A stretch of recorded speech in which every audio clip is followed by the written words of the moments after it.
my advice would be dare to show your vulnerability. So not dare to be vulnerable because, in fact, we're all vulnerable because we're human, but actually show it because that creates, on the one hand, the ability to overcome your own mistakes or your fears. On the other hand, it creates trust.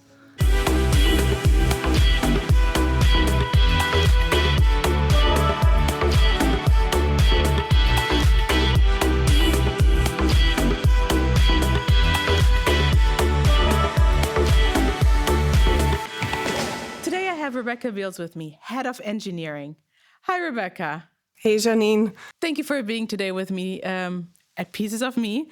And we finally can talk a little bit more about what you do as a Head of Engineering. Yeah, thanks, Janine, so much for the invitation. I'm very thrilled, and also preparing for this, I listened to a lot of the pieces of the podcast, and it's such a rich resource, and getting to know people that I don't know and understanding what they do in the company is very exciting. So great job.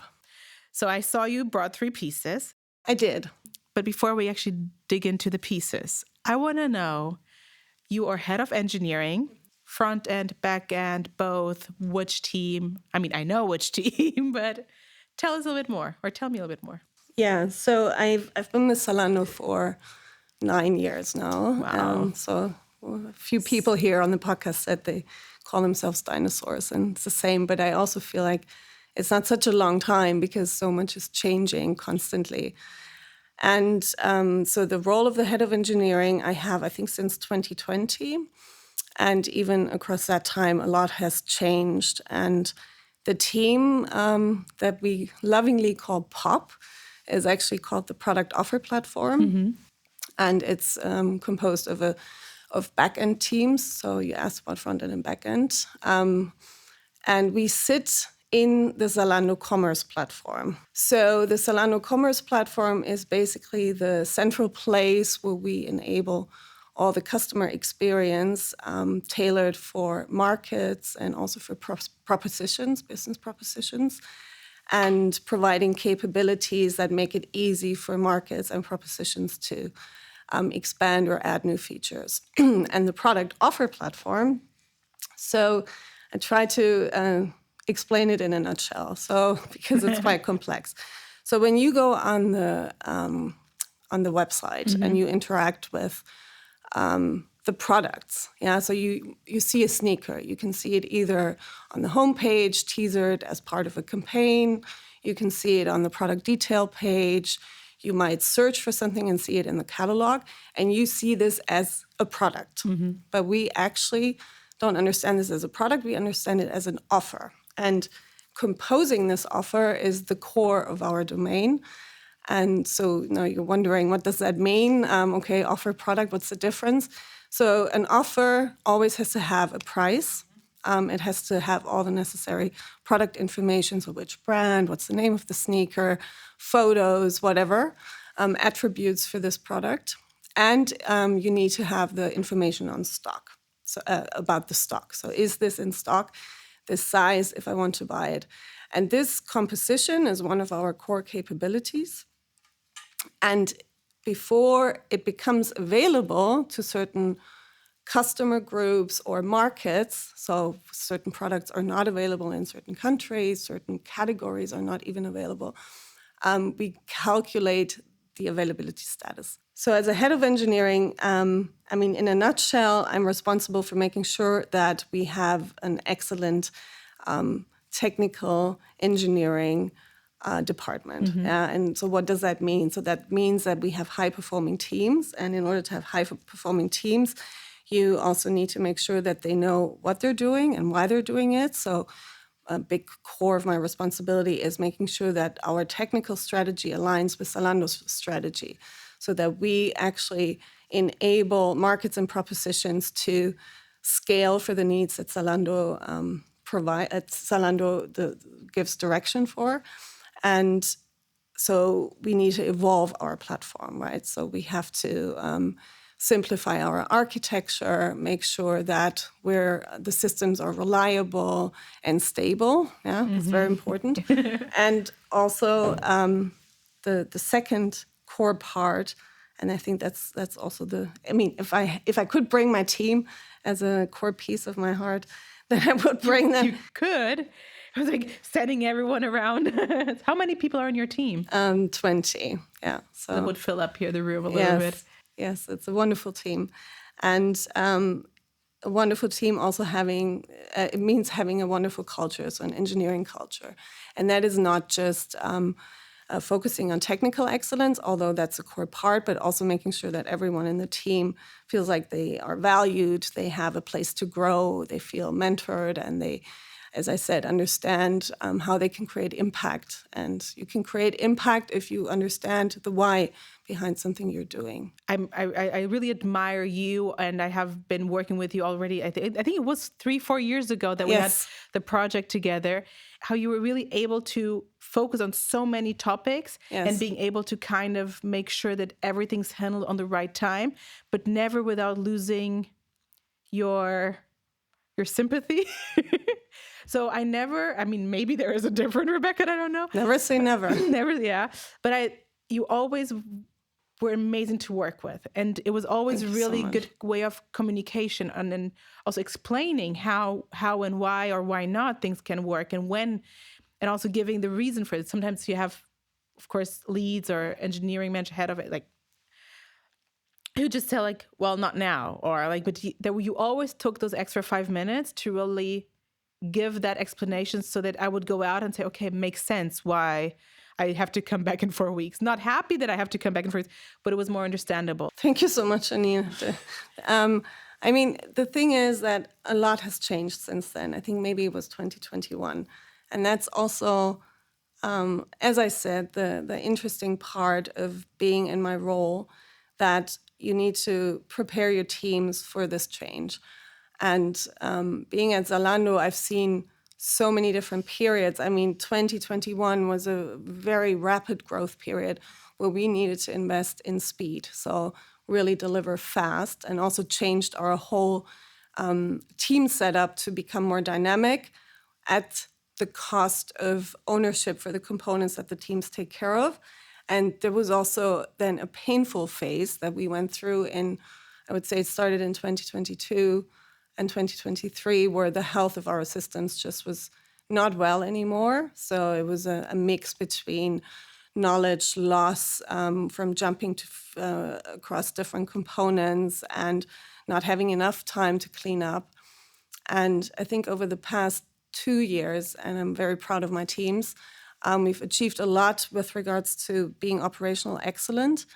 And with that comes also the ability to enable our stakeholders much more to build on top of our platform. So in a case that you're referring to a project for our Plus experience back at the time, there's a lot more that the teams now can steer themselves, and they don't need to rely on our capacity. And that's the beauty of building a platform that really enables that. You are head of engineering, and engineering is, of course, an area that is still until today a lot of times very male-driven. A little bit of a history lesson about my career. So because it's interesting how the perception changes of what I see as relevant, being a woman in tech.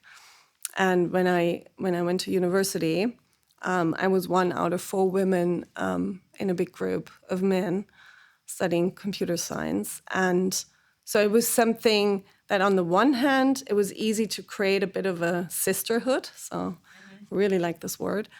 And on the other hand, because of course I was in my early 20s, there was a lot of assimilation process happening. So you would try to fit in and just try to think like men or behave like this bigger group.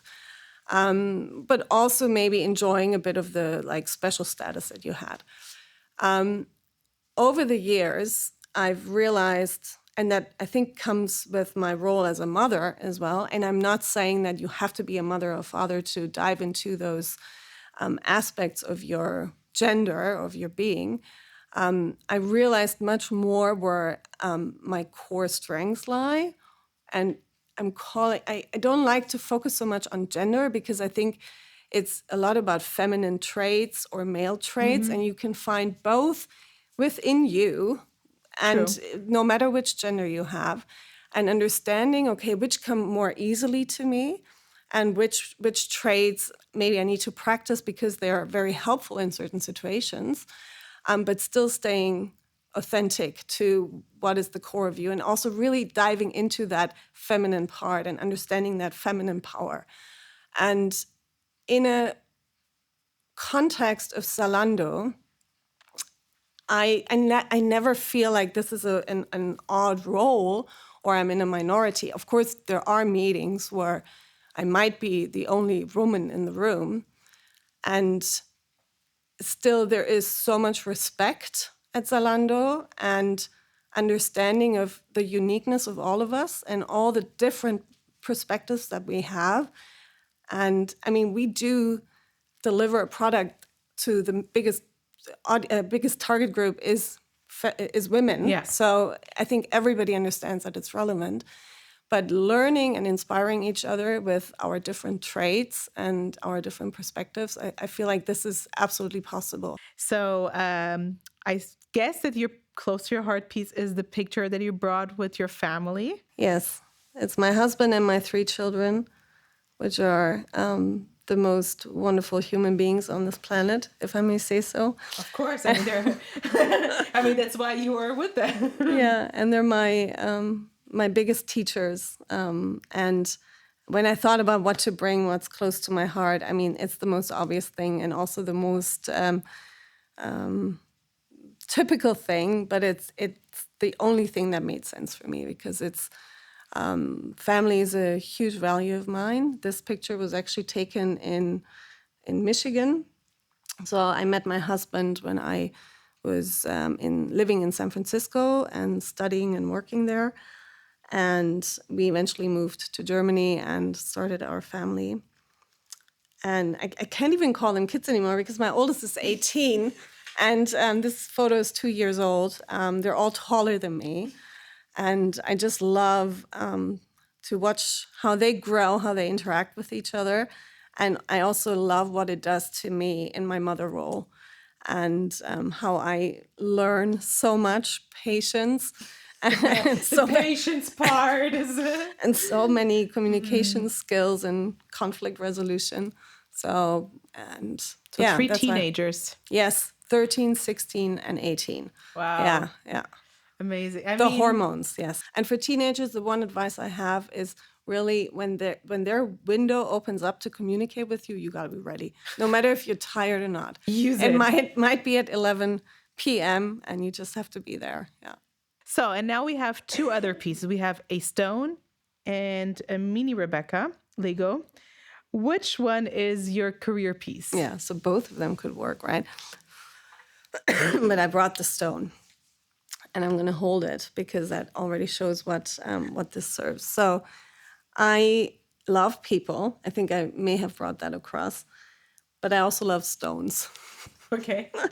I know you think, okay, what's the commonality between people and stones? But I might get to that. So for me, this is a stone from Croatia. I really like it because it sits very nicely in my hand, and it has a very unique purpose. It reminds me of being mindful. So being mindful in my work is, I think, my number 1 career advice. So about the choices you make, understanding in which situations you need to prioritize what, because there is always a lot of things that come to my plate and I need to juggle that. So, and calming my nervous system. So that's what the stone serves.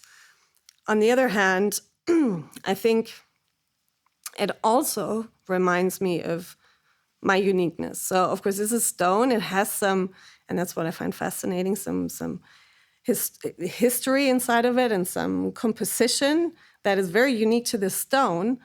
And understanding what is my unique strength or maybe strengths and how do I drive my career forward? And of course, you can get inspired by, there's so many great people at Zalando where you're just like, oh, this career, this is amazing, and I should follow that. But you have to understand what is my core, what's my composition, and how do I shape my own career. So it will be unique. Not one career is the same. And of course, going further, I could also connect the stones, all the beautiful stones in my team that come from different places and still fit together like a puzzle and a big mosaic, and we deliver great impact together. So shaping each other, this stone is very shaped, right?